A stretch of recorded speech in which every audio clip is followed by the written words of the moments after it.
Last Minute Larry in the house. Last Minute Larry. Today is December 24th. Merry Christmas. Today is Christmas Eve. This is the Crushing Iron Podcast. We are episode 346. Merry Christmas, Mike. 347, I think. Is 347? Whatever. Yeah, that's all right. But Merry Christmas to you, buddy. Thank you. What'd you get me? An empty stocking? Some call. I've been a pretty good boy this year. Yeah. Thanks. Appreciate it. That was well thought out and lovely. I know, right? But that's a good point, right? It's like we're doing a gift swap here after the podcast, so we'll bring everybody in, the whole company. So the two of us will do. We've done Secret Santa, so we're still waiting. Yeah, we're still waiting to see who got who. We'll give each other some gifts. Maybe we'll go. I'll go buy you a cup of coffee and me mugs. You can buy me a cup of coffee and Need Loves, and we'll call it a day. I know that's kind of how we roll. I think it is kind of how we roll. If I brought you a present, but don't. It'd be fucking awkward. Excuse me. Right out of the gate on the Christmas. Edit that. Explicit. We don't do gifts to each other. We don't need to. Our gift is you and each other. So we appreciate you tuning in. Again, we hope you have a wonderful and amazing Christmas or holiday season. It has been a heck of a year, and we hope you ended on a wonderful note. We appreciate you tuning in. If it's your first time joining us, then, well, honestly, things probably aren't going very well if you're listening to our podcast for the first time on Christmas Eve. Hope you get a better gift than this. But no, we hope to bring you some good cheer today. We have a fun and exciting podcast ahead of us, I think, with some Q&A from our closed Facebook group. But we cover all things triathlon. We cover all things life. We'll go in depth into swim, bike, and run, technique, form, training, and all of the like. We'll go into race recaps, race previews. Every 733 podcast we have on a guest. For the most part, Mike and I just sit back and relax and have an open, honest discussion about life and training, what's going on with us personally and athletically, and also just in our regular lives. And also we'll tap into our athletes and what they're going through, as Mike and I are both coaches and athletes ourselves. We work with a lot of different varieties of athletes and all different skill levels. But they're just like us. They're people trying to kind of find our way in this sport and get better, not just at triathlon, but in life. And then oftentimes, as we will today, we will hop into our ever chatty Facebook group, which is Crushing Iron Group on Facebook. You can search that, answer one simple question. We'll let you right in, and there's a lot of awesome people in there. And today, those awesome people will drive our Christmas Eve podcast. Yes, they will. And eventually, I want to ask you what you're up to tonight for Christmas Eve. But before that, I wanted to give a shout out to our C26 Club program. It is getting to be close to New Year. Crunch time. It's it's that time of year. So we have a really good program if you're kind of like unsure what you're going to do, if you're looking for a little motivation, look for a community, a group, and then for a team like Robbie and I to design your training plan for 2021, all around your races, your vacations, whatever it may be, just to set you up with a good solid plan to take away the worry, the stress, and the whole 9 yards and get you set up for your best season in 2021. And that's up there right now at c26triathlon.com. You can go to the coaches tab, and it's drop down number 3, I believe. Mm-hmm. And you can check it out, see everything that's offered. There's a lot of other stuff, but the main plan is the big deal probably. And but there's a lot of other little perks like Zoom calls and Facebook groups and get to know people and stuff like that. So we want to point that out, and we're coming to that new year. So yeah, hop in last week, get on it, give yourself the gift of a well-planned, stress-free 2021. You said it great there. Yeah, thanks. What am I doing tonight? Yeah. I'll be setting out snacks for Santa and Hayden getting excited. I'm going to do something I'm very proud of that all of my Seinfeld fans will also appreciate is we got some treats from our neighbor Sandy, and we're going to re-gift those to Santa tonight. We're going to put those out for Santa with a little bit of almond. Last year, Festivus. Well, listen, last year, and Bill, I'm not trying to put you in the spot, so don't take this personally.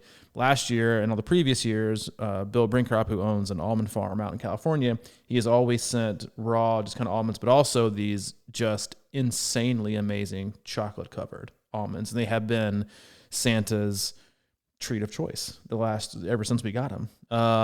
We didn't get any of those this year, Bill.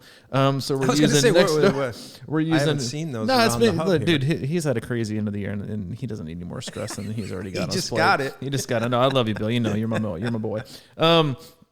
So I'm going to be regifting some treats from neighbor Sandy, and they're going to go to Santa, and we'll do a very, very quiet Christmas day, and looking forward to that. Hayden's at that age where he just loves all thing. He really gets it, like the whole experience. And he's been pretty pumped. He's been asking about it. He got some gifts from my mom this weekend, so he'll blaze through those. He already has more gifts than he can ever really truly need. So we'll just hang out and do whatever and enjoy it. But today we'll get to enjoy this podcast, and we will also get to enjoy the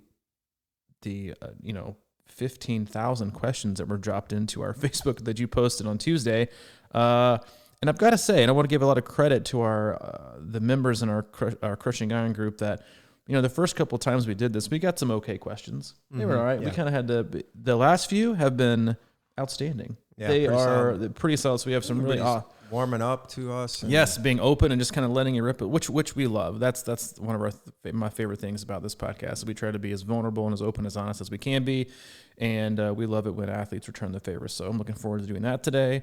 Do you have any special plans for Christmas Eve? Oh, I didn't think you were going to ask. Of course I'm going to ask. Well, unfortunately, I'm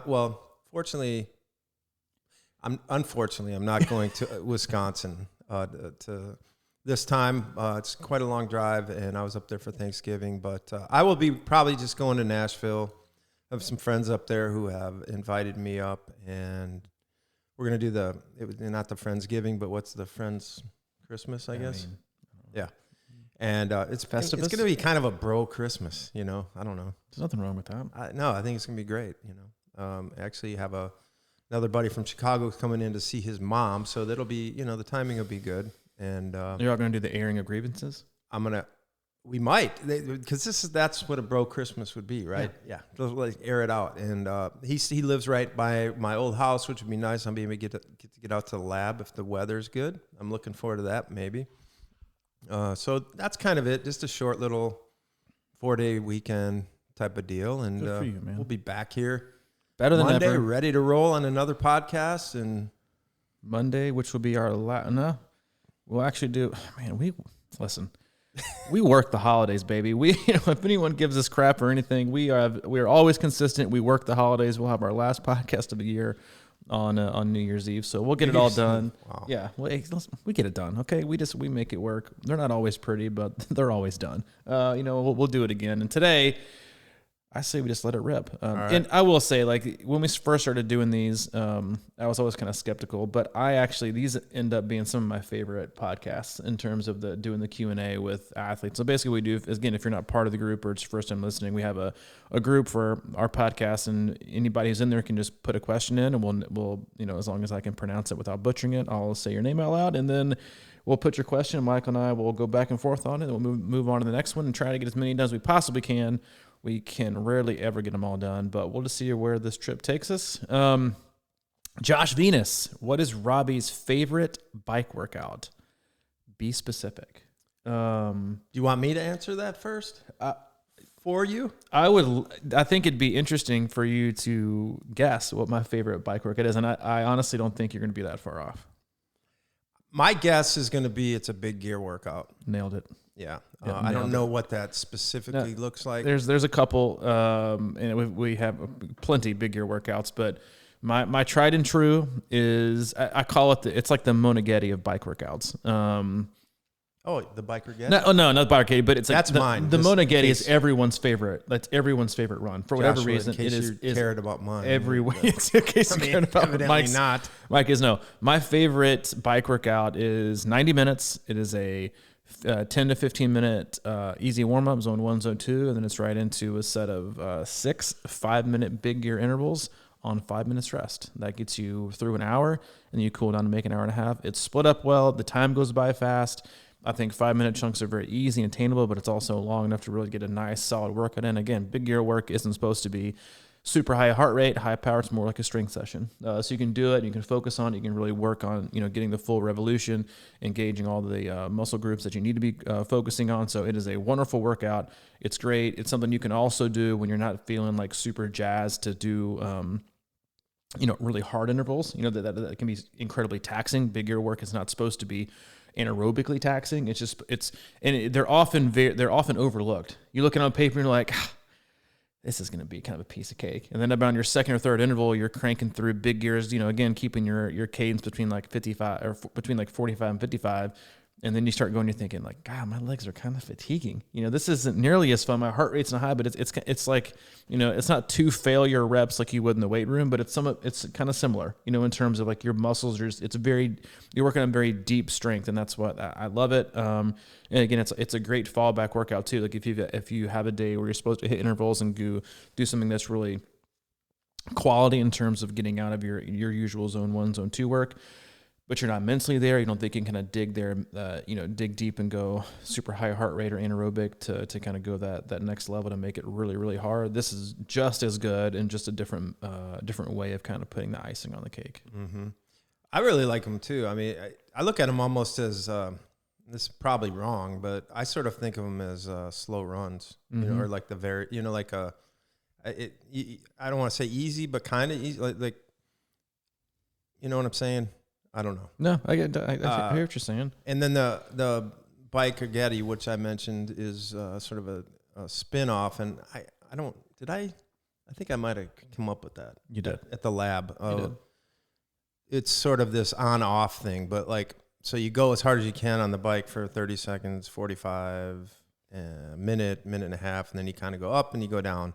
And in between the offs, I was out at the airport riding flat, going around, and I decided one day to do my offs in my biggest gear standing up. So, and I just found it to be a really kind of pleasing exercise. So it was hard in your, finding your fastest sort of like powerful gear and going hard and fast. And then you had to slow it down and just sort of go slow, but pump those big gears. Like it was like this great blend of speed and power. In case you wanted to know, Josh. Yeah, just in case. In case you wanted to know. Lisa Stevenson. Lisa, longtime friend. Robbie, what do you think about? Mike and Robbie, if I'm going to change to easier gearing for a hilly triathlon, in my case, 70.3 Blue Ridge and then Ironman Wisconsin, should I just keep training with the cassette I have over the winter since it's harder? And if so, when would be a good time to change to an easier cassette relative to race day? I would kind of reframe that into not necessarily an easier cassette, but more so an appropriate cassette for the race that you're going to do, because it won't feel easy on race day. You're just preventing yourself from going too hard and being in a gear that you can't really handle to stay in the specific zone or the range you want to stay in. So in my opinion, keep what you have right now, because you're not going to be doing. You don't want to get something too easy to where you're not able to really crank it the way you want to over the winter to, raise your threshold or raise your ability to produce, sustainable power for a long period of time.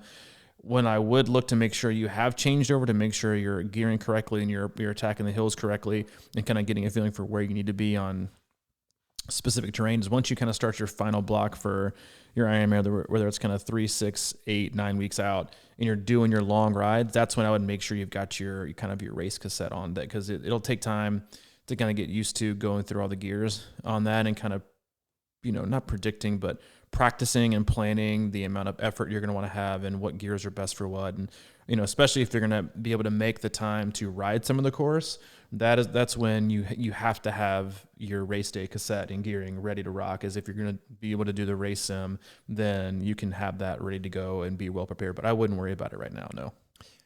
That's exactly what I thought you might say. And my thought on that is just like, yeah, it's just make sure I think that you put it on early enough to get used to it, because you know how it is a lot of times if you get on a new bike, and it'll kind of feel like a different bike, maybe a little bit on some regard. And you don't want that kind of feeling on race day. And you want to really, because my whole thing about cycling is just feeling good and owning all the gears, just really knowing my cassette and knowing where I'm at and being able to just sort of like not think about it and go forward. But it definitely makes a difference, right? I think I got lucky. I wasn't even paying attention to that stuff. And I think I just happened to have the right cassette when I raced at Wisconsin the first time. Sometimes I've never really changed my cassette. I was going to say, you've never really changed your cassette. Kristen Winstead, this is for you, Mike. What kind of bikes does Mike own? I'm figuring there has got to be more than one. There is more than one. There is more than And one. I just, I found an old one in my storage unit the other day. I'm like, oh, damn, I forgot I had that. Easy with the bombs. No, but it was like, that one is a Bianchi, Mint Celeste Bianchi mountain bike. Mm. And it's just sitting in my storage bin. And it's like about 30 years old. It's a tank, but I just can't decide what, I love it. I don't ever ride it. But it's one of those things, man. It's like, It's your motorcycle. what are you gonna? Yeah, exactly. It's like, You've got it. you can sell it, really but used. then But then, like, you don't have it. yeah, and as it's soon as not you sell it, worth you're what like, you God, get I want for it. Yeah, that's true. I you do keep have, it. and I have a Gary Fisher mountain bike, and I have two now. Yeah, 2 tracks. Track Yeah, you're a speed bike. You're a concepts. bike hoarder. I am a little bit. I've got my old trusty 7-time Trek Chromoly. What do they make those things? What do they make that? Is it aluminum? Or? Yeah, I think so. Yeah. It's my old tank of a Trek that I've raced forever, and now I have a new speed concept track that needs to get broken in. It does. We are a Trek family here at the Hub. Yes, we are Trek. We like that Trek. Yeah, if you're listening, we need a sponsor. Frank Gattel, I believe. I love this one. What are your superstitions, or what do you have to have or need or do before a race? Go for it. Me first? Yeah. I think we'll have one that's very similar. No, you go first, because I Got to get your haircut. Oh, that's Got to get the haircut. Yeah. I have a strict policy that I do the race week haircut. It's close to like departure as possible. I got to have the race day haircut and the race day beard trim. I got to have it all. I like the full deal. I like to feel crisp and clean. And, because you look so spectacular when you cross the finish line, everybody's like, what a great haircut that guy has. Yeah. And it always looks better. It always looks on a finish line. Yeah, exactly. When you've got like, saliva and spit and, all the kind of nasty stuff all over your, but it's just for this. But no, that, and then at least 2 steaks minimum race week. I got to have at least 2 ribeyes that week with dinner. I think people totally underestimate the power of the steak and go way too clean and worry way too much about the fat. But as Elise will attest as well, it's all about the steak, baby. And I will say that when I was doing my week prep for Galveston, Texas Senior League that ended up being canceled, I had ribeyes Monday, Tuesday, Wednesday, Thursday of that. Wow. Before my departure. I cooked 2 on Monday and then just cut them in half. Man. And that's Michael Jordan, dude. And so I'd have steak that. And potatoes. I'd had steak and white rice or steak and a sweet potato with it every night. And I felt like $1 million. I'm kind steak, of, baby. Yeah. I do that too a little bit, but I'm sort of a pizza guy race week. But I think my biggest, because, I'm a little bit of an airhead, and one of my biggest superstitions is I start packing my gear bags like 2 weeks ahead. What? Yeah. In my house, because I want it to be done. Yeah. And I want to get that out of my head like the whole week before the week. And I always pack and I'm going around the house and I'll be like, oh yeah, that. And I don't look at a list or anything like that, but I'll think of things. And when I think of them, I immediately put it in there and I start that process because I want all that stuff out of my brain on race week, and I just want to focus on which I find relaxing. I find that fascinating because it is weird. If we flip it, I'm usually more of the much detailed, planned out, to-do list kind of person. But when it comes to planning for a race, I'm like, night before, day before. I'm like, I've done this plenty of times. Let me just throw it all in here. I feel like I need to just toss it in. And you're the exact opposite, which I find. In fact, I might start packing for Chattanooga this week because I forgot it's like I haven't raced in so long that might be a problem. Yeah, I did. Although I will say, to be honest, I did start packing. I did make a list when I was prepping again to do what ended up being canceled Texas 70.3 a few weeks ago because it had been so long since I had participated in a triathlon. Yeah, exactly. That I actually I needed to figure out what I needed to purchase because I wasn't sure I was going to have everything. So I did do that. But yeah, those are ours, and I'm sure everybody has their own. But yeah, it's always good to have something you can kind of control race week because make you feel like you're prepared to do your best and you got some semblance of control over the chaos. Sherry Erickson, interesting question here. At a high level, what is the best way to strategize your numbers, quote unquote, for a race? Is there a best approach to swim pace, bike power, and run pace based on your training numbers? You can have this one. Dang, I figured. I, as a coach and as an athlete, I never ask or suggest or calculate or give numbers in swimming and running for athletes ever. One, I don't know that it's possible yet or even safe to give people numbers on the swim, because how are you going to stop and look at it and make sure?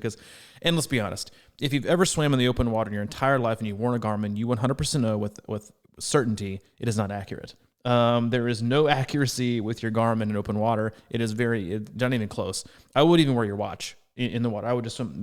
To keep it very simple, in every email or every text or whatever I send an athlete before a big race, 70.3 or longer, I say, swim your potential, bike smart, run like hell. That's all I say. Now, you'll be given like power numbers and guidelines, but that's it. Like, you need to swim. You need to make it, the swim needs to feel easy. Swim your potential. Don't swim lazy. Just swim with a purpose, but don't swim out of breath. You want to get out of the water feeling like you did nothing. Like you just you got like warmed up. You warmed up for the bike. On the bike, I do give power numbers for athletes or heart rate range based on their training.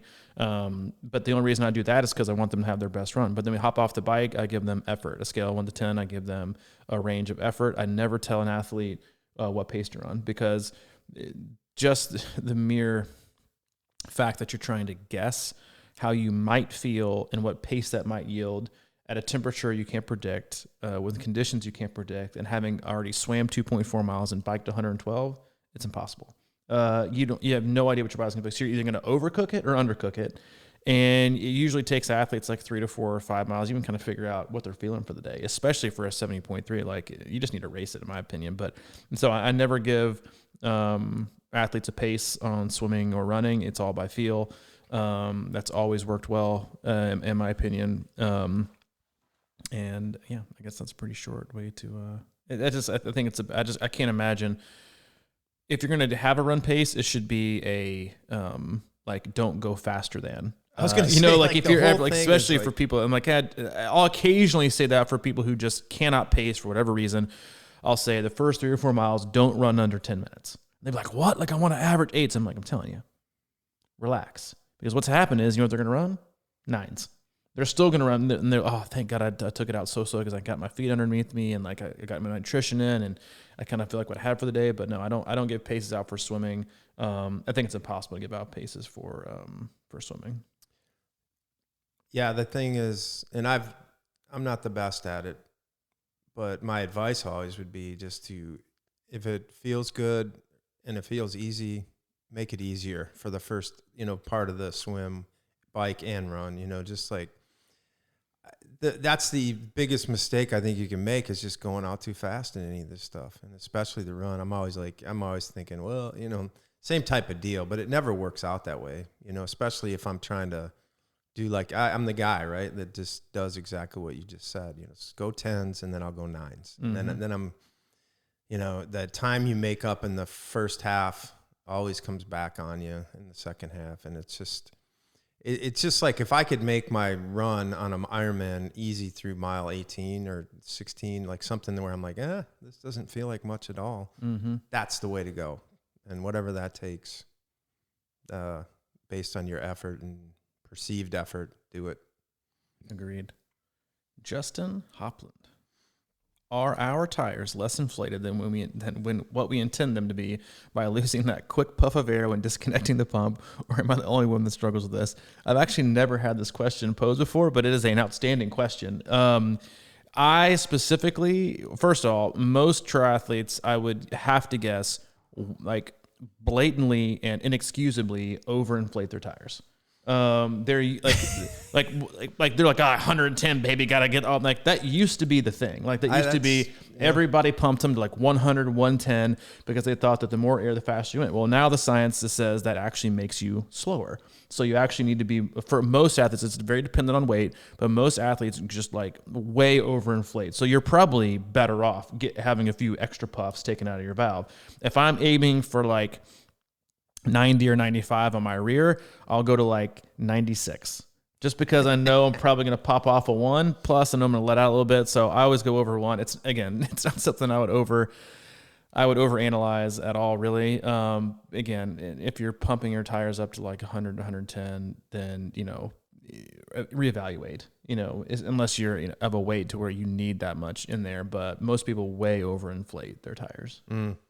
That is like, how precise do you think these guys get, like in Tour de France or something like that? It's all about precision, baby. I know, but like I find that so interesting that the science has like gone from put a lot of PSI into now it's better to be lower. And it's, like it's a lot better. lower. It's better. It's better rolling resistance. It's more. That's ground what they contact, say. But yeah. I mean, is this something that's going to reverse in a couple of years or something? Well, I don't think it's new science. Like, hey, I think figured it out again. Yeah, I don't think it's new science. I think it's actually with the way that tires are made now, how thick they are too, that they've actually finally done science on it. And so it's been like, oh, it makes sense to, the less ground cut, the firmer the tire, that's the faster we go. And actually it ends up being a much more, especially in like a course like Wisconsin, like have fun riding at 110. Like you're gonna be missing molars. Like when the day is done, because it's gonna be teeth chattering. You need some give in it. So yeah, you're probably better off. Kate O'Rourke, doing my first 70.3 next year, fingers crossed. What are things you wish you knew when you did your first half back in the day? Back in the day. Well put. Not back trying to age us. Dude. Yeah.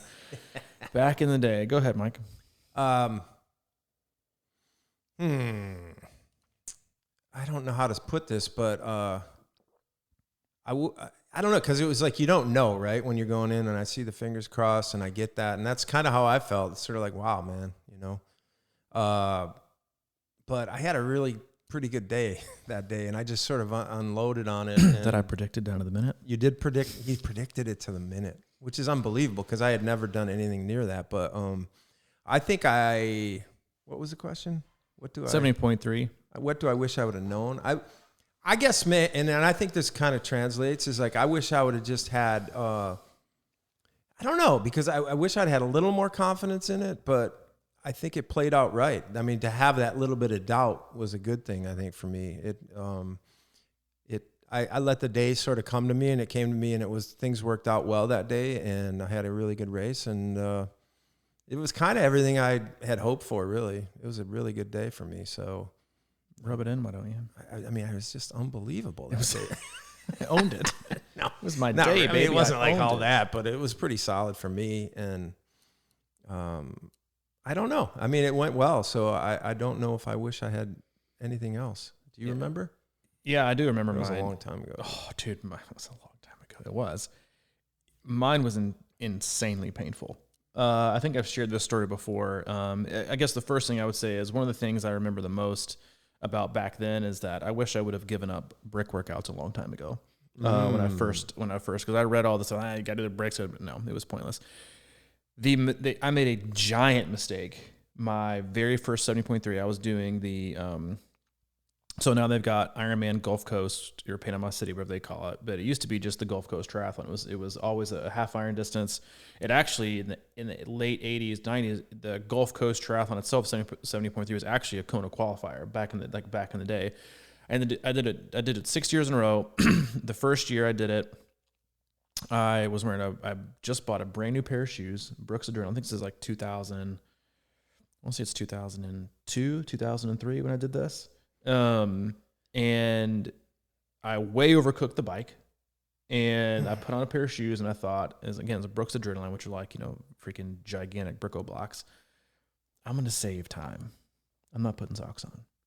Oh. So I put them on, and it's hot. It's in May. It's like the first hot day. I'm sweating. I'm pouring water on my shoes are weighing like 75 pounds. I hadn't practiced at all. Being without, no socks and for a half marathon. And around mile, once I'd hit the state park, I was like, man, like the back of my heels are kind of like, I feel like I'm getting blisters. And I kept running, and then I kind of looked down, and I was like, man, they are really hurting. And there were these like almost like a perfect like straight rectangle blue streak down the back of my shoes.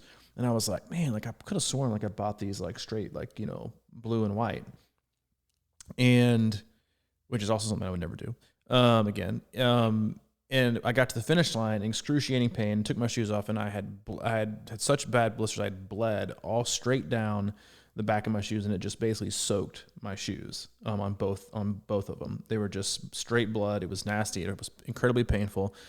the message of that is not to not run without socks, because I've actually run full distance triathlons without socks because I would practice in them. I don't wear socks in half marathons at all or anything, but it was, doing something stupid new on race day because you think you're going to save 15 seconds by putting socks on, So yeah, I definitely wish I would have known that off the bat. And then also just how incredibly important it is to pace the bike and how much of a terrible experience it can make. It can make for you to have on race day. I think that's good. I think I might have under nutritionized the bike a little bit. Yeah. So yeah, I like that. Don't rush but that was a great lesson for you to learn. Yeah, it was a painful, scarred for life. Get it? Scarred. Yeah. Yeah. It was. No blood, no foul. Taught me a lot. Chris Brewer, my first 70.3 in Augusta last year was brutally hot, but I felt the crowd and atmosphere around me at all times, and so mentally I felt strong the whole race. A month ago, I did the bike leg of the full Ironman at Great Floridian, and it absolutely killed me from a mental standpoint. What tactics or things can I do leading up to my first full in Chattanooga this year to help me from a mental stamina standpoint? I'm starting to learn quickly that Ironman is actually a 4-sport game and not just 3. Really great question. I mean, yeah, if you ever go to Augusta, more than likely it's going to be just disgusting and gross and muggy and nasty and hot, just like the city of Augusta. Oh man, it is. It's kind of. I've never been. It's not the Masters. If you want to wonder and you're asking, it's not the Masters. It is it's kind of like a dump. No, I mean, if you live there, I'm sure it's wonderful. But wealthiest people in the world go there. Why don't they put some money into that town? Yeah, because they don't care. They want it to be. Yeah. So I guess the first thing is I don't know what you did or didn't do leading up to that race, or bike leg. If I had to guess, and again, this is all guessing right now because I don't know anything about your training or, what, might have done right or what you might have done wrong. If you've done a lot of racing in the past, and you're just doing a bike leg, you may not have trained, long enough. And there is just something to be said for, and again, we've talked about this many times before, is just getting your butt out on the road and riding for long hours by yourself, instead of having something, because now a lot of people just ride inside. They'll do their long rides inside with Zwift or Trainer Road. So they always have they got music, they got stimulus, they can text their friends, they can scroll through Facebook, they can take selfies, they can, go through, 7 different Zwift meetups, and they can be, stimulated the entire time. Well, come race day, yeah, you're going to have 2,500 people, but you're going to have 2,500 solo individual races. And so spending that amount of time just within your own thoughts and navigating through those things without having the ability to just, I'm going to pick up my phone and scroll through Facebook for a little bit and just kind of pedal, or, to keep your nutrition out, or just to maintain the level of focus that you need to have to make sure you're holding your line on the road with cars and people, making turns, all this kind of things. It is a mental toll. And I think that's one of the most underrated things people think about when they become so obsessed with riding their bikes inside 24/7 is the amount of energy it takes to stay mentally and emotionally engaged and focused out there. And so you just have to do it. It's not a tactic. It's not a special, yoga mindset Buddha trick you can do to get yourself in that place. It just takes practice. You just have to get out there and do it. You have to go out there for those long, because those are the ones you remember and think, God, if I can do all this by myself, then I can do it by myself on race day and stay focused, and I'll be fresh. And those are kind of, I don't call them character building sessions, but they are. They're those ones that you remember that kind of just mentally toughened your ability to be emotionally and mentally resilient for what needs to be can be a very tumultuous, 112 bike leg, where you're going to feel incredible 1 minute, terrible the next, bored the next, stimulated, all those kind of different things. So I think you need to have practice for that. And I'm reading this. I can't quite tell. Is he saying that he did just the bike leg? I think the full bike leg though. Yeah. See, my thing is you've got 9 months, and if you just did the whole bike leg, I would just be take that as a win. Yeah, you know what I mean? It's you got time, and if you can do that now and just start, getting a little more focused on the training and your interval work and whatever it is. But yeah, I think, Chattanooga bike is, when you get people out there, for me, it's, there is a lot of stimulation out there. Whenever I'm around, there's always somebody around, it seems like, and there's always a mental game you can play with what's going on. I'd work on my drafting. I'm kidding. I threw that in there to see if you're listening. Goose Pond. Yeah, I got my only drafting penalty. Of course, the only time I got caught. You sound like Ant Hogg. But seriously, I would just go for it. I mean, I think you're in a good spot, man. Just keep going. Practice makes perfect, baby. Interesting question. And I think it'll probably be the opposite of what you may expect. Lori Hodick, how has this podcast changed you athletically? Pressure to stay consistent, accountability, ? Yeah. Remember when we did the 100 Days of Louisville? Mm-hmm. I think we might need to start doing that again, because that certainly kept me more accountable. And it certainly kind of, it was something, right? It was definitely something, but it was something. I'll be honest with you. I loved it. Yeah, it was. Yeah, let me rephrase. Like, dude, where's your video? And you're like, I know some Hayden in one arm doing his breathing treatments. I'm like, hey, it's Robbie. I rode today. To be fair, it was a wonderful idea. It did keep me accountable, and also got me it really improved my ability to feel comfortable, like being on camera, which I feel like I do a lot better now if we do Zoom calls, stuff like that. So I feel better. We should probably do it again. Maybe we will 100 days or 300 days to whatever, or maybe we'll just start doing it and see what happens, but update. But I think people did like it. That was, I don't know if it was pressure, because I was already in a pretty good zone for that race anyway. I mean, I don't feel any pressure as a coach or as a podcast host who participates in sport of triathlon to perform. I mean, if I'm being honest, like, I took the last 2 years off and didn't race. So it wasn't like I felt like the need to prove myself, as this type of athlete in order to get, people's trust to be their coach. Like, athletic ability has zero to do with your ability to coach and communicate and what you believe and how you can, distribute that information to make a successful athlete and a successful training. But, I think it's actually made me care less, in a way, in terms of not feeling, I don't feel the same pressure that I used to have, because I think the more we talk about this podcast, and especially if we're going to even come close to practicing what we preach in terms of, going through, and we've always been really open and honest about, this podcast and what we do. But I mean, there's never been a situation where I've been bothered or deterred about doing a race because I'm like, I wonder how that's going to look, I'll give you a good example. And I think we both came in this category because, for different reasons, but we both did a trail race this last weekend. Yeah. And for the first time in my entire life, I came in dead last in my age group. And honestly, I pulled it up and I haven't seen it. I pulled it off and I was kind of like, ugh. And then I was kind of like, who gives a shit? Like I could honestly have cared less, because I was just out there having fun. I wasn't out there to try and race hard. I didn't. I went, 5 extra miles or whatever. I was just kind of doing, and I could really care less that's going to now affect my, ultra sign up trail running ranking, and it's going to plummet down to whatever because I got last and my time was an hour. It's probably somewhat poetic to an extent, because people are going to see they did it last year in 3:20 and this year was 4:40 something. They're like, dude, 40 hit him hard. 40 is really hitting him hard. It doesn't. I put enough specific, not pressure, but focus on what I want to accomplish. I will say this. The podcast doesn't do it for me. I will say that the athletes that we work with do provide a level of encouragement and positivity that does help light a fire within me on some of the days that I don't, because our athletes are also very supportive of us, of both of us, and what we're trying to accomplish in the sport, and whether it's getting back into shape or whether it's competing again at a high level. Our athletes are very, very good at not being selfish, only caring about themselves. They ask how your training's doing, and so that is motivating in its own right. But I wouldn't say I feel some obligation of performance because I'm a podcast host. I got to be honest, I kind of do, and I kind of like it. I like a little bit of back him in the corner, spotlight. That's just sort of my angle on things, and I feel like I love that energy, and I love to be able to channel it in the right way. Going back to last year, though, or what was that last time we had that podcast? Yeah, that was the last time when I raced. Did we do Wisconsin? Yeah.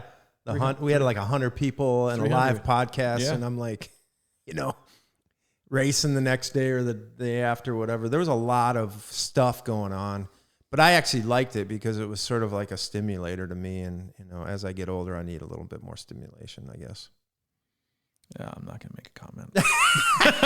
I mean, you kind of softballed it up for me, but I'm going to, I'm not going to. threw it right out there, bro. bro. Yeah, I'm not going to buy. That's a hard one. But no, I think I'm going to, maybe we should start doing more videos like that. I don't know if people, I feel like sometimes like, oh man, they really want to, I went out and ran today. Is that, you know what I mean? Like, that's, dude, you don't have to tell me. I'm always like, I can't imagine someone wanting to hear from me any more than they already do. Like, I can't, like, I think I've listened to the podcast that we do like maybe twice ever. Yeah. I never, like you've recently been doing them down here. I've almost come in like, dude, can you just shut the door? Because I hate hearing myself talk. And so I can't imagine other people wanting to hear me talk, or like, we have like this, we do a Zoom call with our athletes. Like, I'm like, so at some point they'd be like, dude, like, I get it. You're trying, but like, we don't need to hear from you that much. Like, we don't like it. Or that's plenty. So yeah, I mean, hey, you know what? You guys are pretty open on us anyway. We asked about sponsors and ads. So if you want to see us do more videos about how our own training is going, then just pop in the group and, give us your opinion. And if we don't like it, we'll just kind of scroll past it. That's what we always do anyway. Next question. This is a good one. Chris Sisk, who your package just got delivered. We haven't opened it yet, but we're assuming it's awesome. So thank you. If you could make one rule that every triathlete must follow to participate in the sport, what would it be? That's a really good question, man.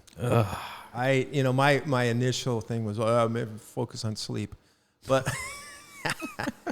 get some good night rest. Mm-hmm.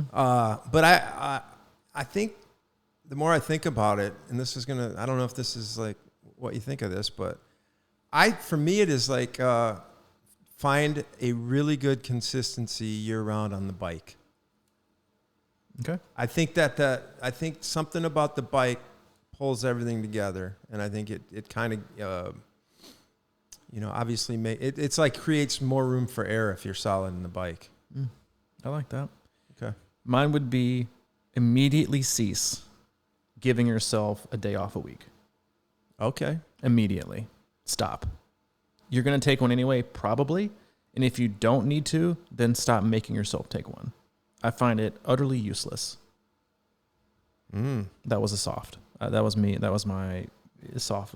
I find it 100% useless to predict that you need a specific day off a week every week, and it's always got to be Monday or it's always got to be Friday. Yeah. I find zero value in that, and just totally unnecessary because especially I can't imagine starting off a week where I want to get all my workouts done and starting off the week behind the 8 ball, taking a day off. Because now I've got 6 workouts. Monday is the week. Yeah, it is. And they're like, now I've got to be perfect the rest of the week. Whereas if you don't have one, you do Monday, Tuesday, Wednesday, Thursday, and you're like, let's skip Friday. But you know what? That's fine. I can still, do awesome the rest of the week. Because you know what you didn't do?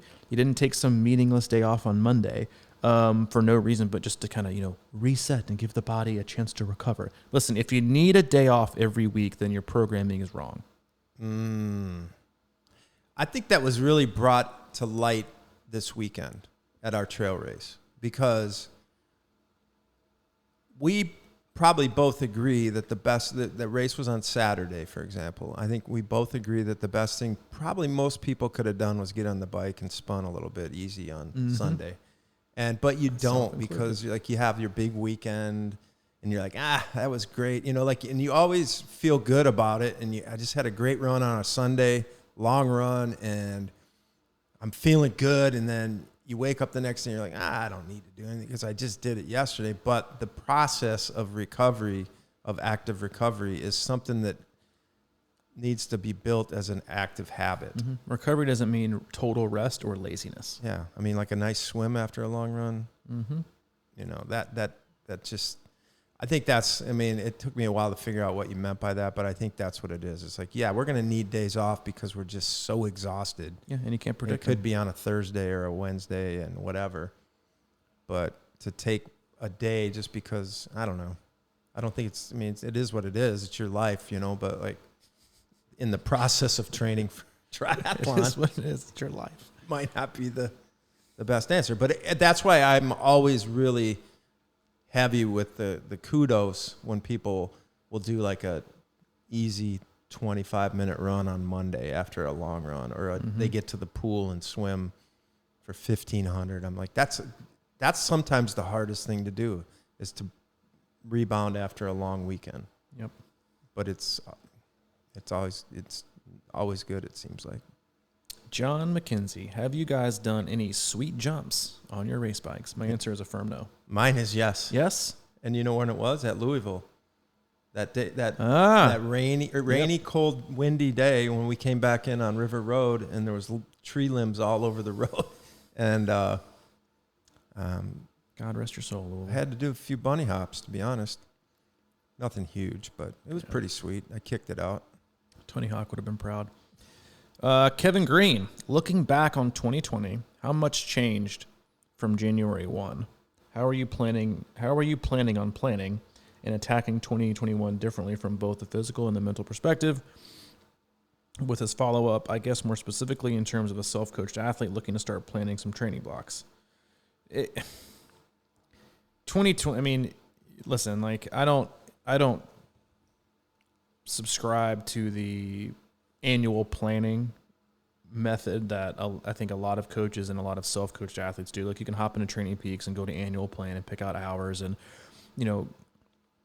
pick your 3 weeks up and 1 week down and 3 weeks up and 1 week down and 3 weeks up and 1 week down. And I've looked into it in the past. I've tinkered with it myself, and I find it that within about 10 days, I'm already off. Like, I can either absorb and do more hours, or I most certainly don't need this massive recovery week every third week, which is what that plan is built on. So I don't, I think periodization, which was another question, like way down the list, but it's way over detailed for most people. A lot of athletes, I have athletes that sometimes will go 4, 5, 6, 7 weeks without needing a recovery week. I think you also have to take into account that if you're an athlete that doesn't have a standard 9 to 5 Monday through Friday work schedule, like so many athletes do, then I find it irrelevant. Because it's based on the fact that you're, like, I have a lot of athletes that work, shifts, like they might be 4 days on, 4 days off. Tell me when you're going to label their recovery week 3 weeks on and 1 week off when they have such an odd schedule, or they work in the medical field where again, like night shifts, day shifts, and everyone absorbs training different. Their life could be super stressful. You keep their volume low. And if they're being consistent enough, like you just don't need, you shouldn't need a full week off or a full easy week if you're doing, a certain amount of volume. Now, once you get up to where, you're in like the big blocks and you need some time to soak it in, but again, like as much as a day off a week, I think is ridiculous. Making like the mandatory recovery week every fourth week, I think is also ridiculous for a lot of people. It doesn't change. Like we do things week to week. I have a general idea of where I want the progression to go for an athlete, but I've always had that, and that's why that's why this year was helpful, and not helpful, but that's why this year was probably easier on me and other coaches than it was other coaches, was because if you only plan things week to week instead of popping in a training plan that goes out to 12 weeks out and then only to find the race getting canceled and things, then you're like, okay, now what? I got to cut and paste and copying over. And if you just do things week to week, then it's done. The only frustrating part was like the pools, closing and opening, or you're doing things, you plan a week and you're doing a specific build, and there were a lot of days where I would plan the next week and they're leading into like a race cycle. And then they'll, Ironman send an email on Wednesday, like the minutes after I get done finishing building a few weeks, and it's like race is canceled. So the athlete doesn't need to do that giant volume the next week. Now, sometimes if they're far enough into a block, you might finish it off just to kind of see what kind of fitness they gain from it, but nothing much. I mean, and from the mental perspective, same as always, stress is stress. That's something we've been preaching for years, is that, and I think hopefully has become a lot more of a topic among athletes, is how important managing stress is, and how it is very nice to have someone help you manage your stress and letting you know that it's okay to take easier runs, easier rides, or even tell you to take a day off when the time is right. And so it's nothing much, has changed. You plan for a race until it's not, and then if it is, and you adapt and adjust, and move on to the next one. Well, me personally, on January 1st, I'm going balls to the walls. Oh, of course you are. It's going to last 48 hours. Yeah, no, yeah, exactly. No, I mean, honestly, like certain people are, like in the club, for example, there's a lot of people that are in a groove. They're doing well and they're ready to train like they need to train. I'm not ready to train like I need to train. So my goal is to just find a consistency over the first couple of months. And I think that for most people, that's probably it. If you have a late race or even if you have a race in May or whatever, I mean, if you can just be consistent for 2 months, you're way ahead of the game. I mean, it doesn't have to be like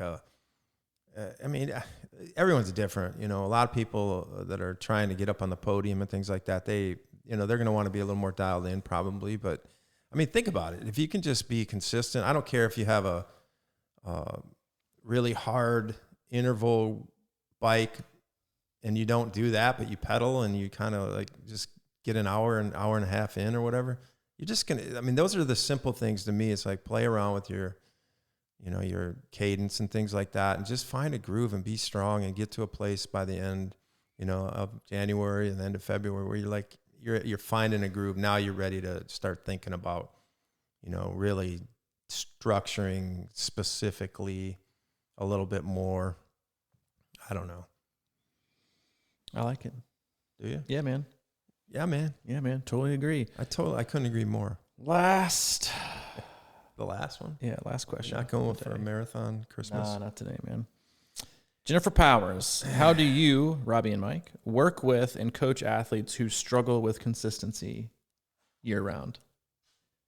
What I just said kind of is one of the things. I think it is my responsibility to look at what's going on and pay attention and figure out ways for them to find enjoyment and fun and like satisfaction from what's going on. If that means taking it easy, or if that means like, hey, I think you need to push it a little bit here and kind of reignite the fire or whatever. I mean, it's just, it comes down to them, but a lot of times it's just looking in from the outside. It's kind of easy to see what might be going on, either, professionally, with the family, mentally, whatever. And you just look for ways to sort of, trigger it up, man, and get something going. I mean, it's just, you got to find a passionate love for what you're doing. And it's really about finding that. That's how I look at it. Yeah. I mean, as a coach, you have to separate yourself from what I want them to accomplish because that's what they've communicated and you want to get the best out of them. But you also have to separate that into that's on them.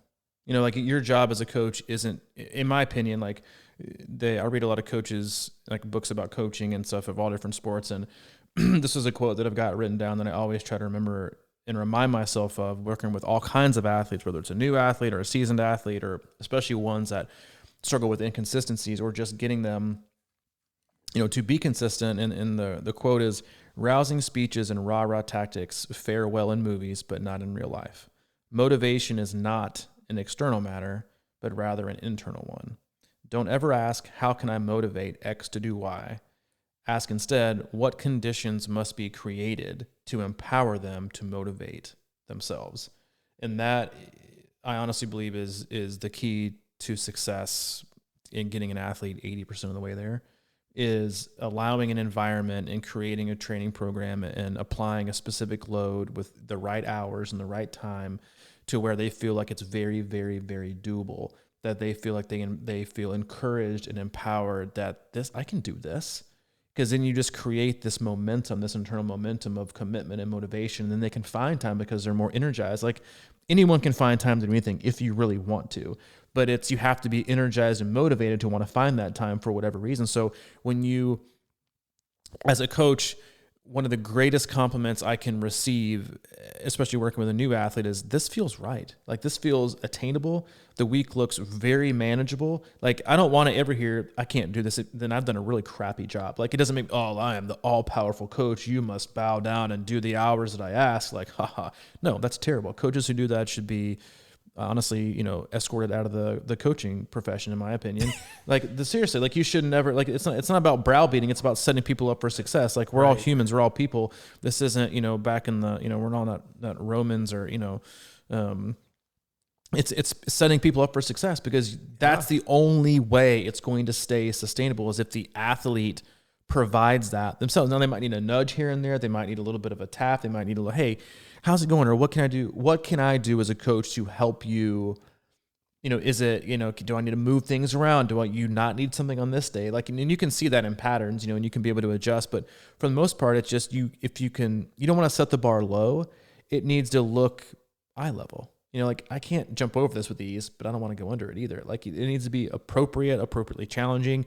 And then you just incrementally move your way up from a progression standpoint that makes sense. And that's what empowers an athlete to motivate themselves because they want to do it, because they've seen they can do it. Mm.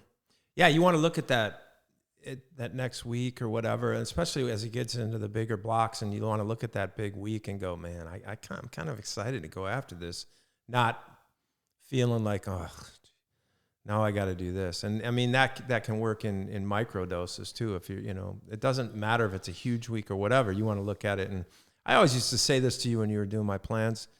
It was like, man, that was like exactly what I needed today. And I think that there's something in there that, it's just like day by day, but it's a big picture that it's just like, oh, I look forward to, and we used to talk about it all the time. It's like, what can you do today as an athlete to make tomorrow look appetizing? Mm-hmm. Yeah, that's another great quote that gives me chills as a coach.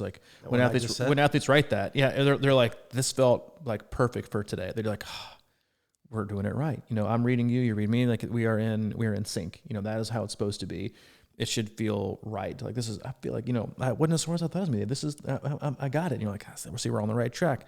It's just about, creating positive momentum. There are a lot of ways you can do that as a coach, and none of it has to do with sending a text and telling them to get their butt off the couch and go hop on the bike, because they might do it then. That's not a success. That's not a win. You just shame them into doing a workout that they didn't want to do. That's not positive peer pressure. That's just that's just making them hate what they're doing even more. You want them to want to do it. You have to be the one to be like, hey, don't do this today.